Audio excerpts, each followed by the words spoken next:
The government just released its budget, and the biggest disappointment is the failure to invest in people. The budget talks a lot about investing in highways, but it doesn't talk about investing in people. And the most obvious example of this is the utter failure to address the housing affordability crisis. The government's own numbers show that housing starts are going to go down. We're no way near being on a path to building 1.5 million homes in Ontario. Housing starts are at all-time lows, housing prices are at all-time highs, and the government fails to make the changes needed to build homes that people can afford in the communities they know and love. They don't make the infrastructure investments aggressively enough to build the infrastructure we need to unlock housing. They don't make changes to zoning rules so we can quickly build density and missing middle housing. The budget completely fails to address the need to build 250,000 affordable nonprofit co-op homes over the next decade. Any housing money for the chronic homeless goes into shelters, not into actually building housing first solutions with permanent supportive housing with wraparound mental health and addiction supports. The budget fails to invest in our systems of care.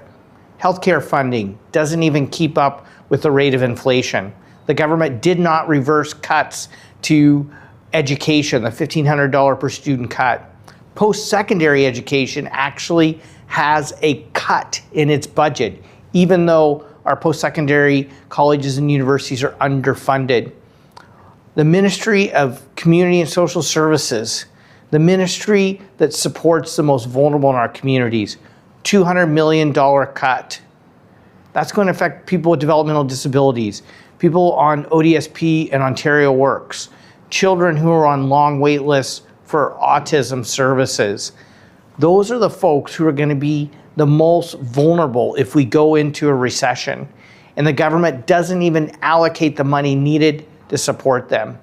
And finally, if the government wants to unleash our economy, the budget completely misses the mark where you're seeing the biggest growth in the global economy, and that's in renewable energy. We have made in Ontario renewable energy solutions. Last year alone, over 92% of new electricity generation around the world was in clean, emission-free electricity.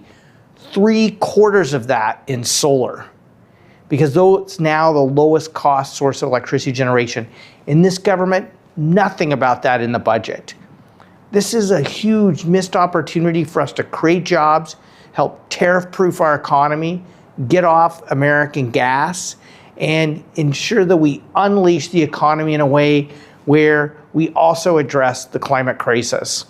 Ontario Greens are going to continue to put forward solutions that invest in a strong, sustainable economy, that builds the homes that people need, invests in healthcare and education, and ensures that we protect the most vulnerable in our communities while we protect the places we love in Ontario.